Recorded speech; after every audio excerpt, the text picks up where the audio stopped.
ऋषियों के प्रतिनिधि होने के नाते हमारा ये दायित्व है कि हम जिन आचरण को शास्त्रों ने सिद्ध किया है, ऋषियों ने सिद्ध किया है, उन आचरणों को स्वयं भी अपनाने का प्रयास करें, परिवार में भी अपनाने का प्रयास करें, समाज में भी उसकी प्रेरणा दें। तो निश्चित रूप से एक सभ्य समाज की स्थापना हमारे द्वारा संभव हो सकती है। जैसा कि वो उक्ति है कि वयम राष्ट्रे जागृयाम पुरोहिता, हम पुरोहित राष्ट्र को जीवंत और जागृत बनावे। विवेकशील तो हम हैं ही, अपने विवेक का उपयोग करना हम थोड़ा सा सीख जाएं। विवेक के उपयोग से हम अपना तो कल्याण कर ही सकते हैं, समाज और राष्ट्र का भी कल्याण कर सकते हैं। तो आज का जो ये कार्यक्रम है, ये कार्यक्रम एक छोटा सा प्रयास है, चींटी के बराबर का प्रयास है। और इस श्रृंखला में आज का ये जो पड़ाव है, उसमें एक नन्हा सा कदम है। आप सभी के हम सेवक हैं, आप सभी के हम सहयोगी हैं। जिस भी रूप में आप हमको ले सकते हैं, मान सकते हैं, पुत्र हैं, आपके भाई हैं, आपके बंधु हैं।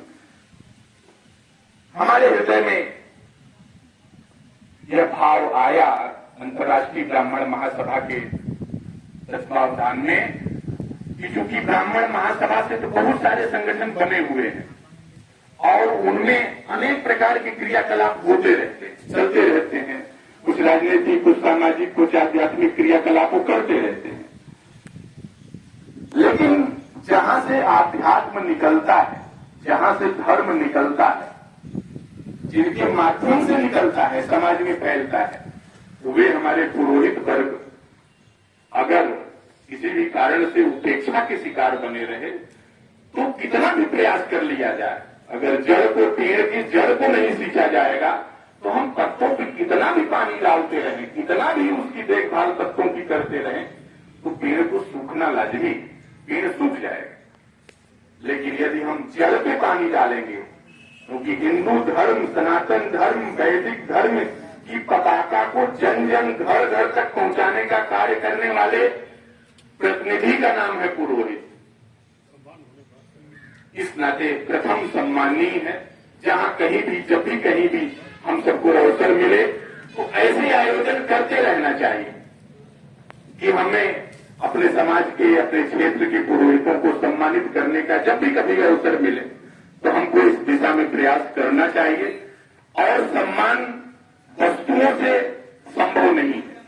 मेरा मानना है, आप लोगों के चरणों में बैठ करके जो कुछ भी हमने सीखा है, यही सीखा है, किसी का भी सम्मान वस्तु से संभव नहीं है, क्योंकि वस्तुओं की एक सीमा है। आप किसको कितना दे करके उसको संतुष्ट कर सकते हैं, ये संभव नहीं। लेकिन आपके हृदय के भाव, आपकी संवेदना, आपका सत्कार, आपका आदर उस व्यक्ति के हृदय में आपके प्रति, आपके क्रियाकलाप के प्रति जो भाव पैदा कर सकता है, वो कोई वस्तु नहीं कर सकता है। तो आज का जो ये कार्यक्रम है, क्योंकि अनवरत एक कहीं न कहीं कार्यक्रम चल रहा है, चलता रहता है, उसी क्रम में ये कार्यक्रम है। एक संक्षिप्त परिचय का भी सबका, कुछ लोगों से हम परिचित भी हैं, कुछ लोगों से नहीं परिचित हैं नाम से। तो अभी इसी क्रम में, इसी कड़ी में माइक आपके पास जाएगा, अपना अपना परिचय भी आप सभी लोग देंगे। कुछ उद्गार आपके होंगे तो आप अपने उद्गार भी व्यक्त करेंगे। चंदन तिलक लगा करके आपका स्वागत सम्मान, अंग वस्त्र पहना करके आपका स्वागत सम्मान। इस कार्यक्रम के भीतर, इस कार्यक्रम के तह में जब आप जाएंगे तो इस कार्यक्रम का एक ही लक्ष्य है, सनातन धर्म की पताका को घर घर पहुंचाने वाले हमारे पुरोहित वर्ग को यह अंदर से आभास कराना कि वह संसार के सबसे श्रेष्ठतम कर्म से जुड़े, निम्नतम नहीं, सबसे श्रेष्ठतम कर्म से जुड़े। क्योंकि संसार का सबसे श्रेष्ठतम कर्म है मानव को, उसकी सभ्यता को, उसके संस्कार को उसके अंदर जागृत कर देना।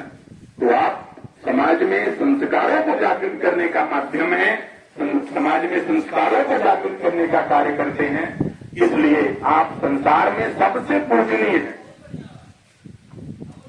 जिन भी कारण से गिरावट आई है, उन कारणों को हम ही दूर कर सकते हैं और कोई दूसरा नहीं कर सकता है। आपकी समस्या का समाधान सिर्फ और सिर्फ आप ही के पास है। आप जैसे ही अपनी गरिमा में, अपने गौरव में जागेंगे, उसी दिन आपको लगेगा कि ये सब कुछ बहुत छोटा है।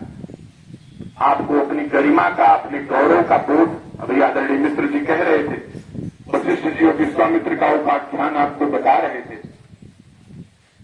हमारे वहां होता क्या है कि जिन विषयों में हम पारंगत नहीं है, उन विषयों में भी अनाधिकृत रूप से हम अपना वक्तव्य दे देते हैं या अपने क्रियाकलाप उसमें डाल देते हैं। ऐसा नहीं होना चाहिए। वशिष्ठ जी के पास राजा दशरथ जाते हैं पुत्रष्टि यज्ञ कराने के लिए, उनसे मांगने के लिए कि हमको भी संतान दे दीजिए। वशिष्ठ जी सर्व समर्थ होते हुए भी उनको मार्गदर्शन देते हैं कि यह कार्य आपका श्रृंगी ऋषि संपन्न कराएंगे, मैं नहीं कराऊंगा, क्योंकि इसकी विशेषज्ञता उन्हीं के पास है।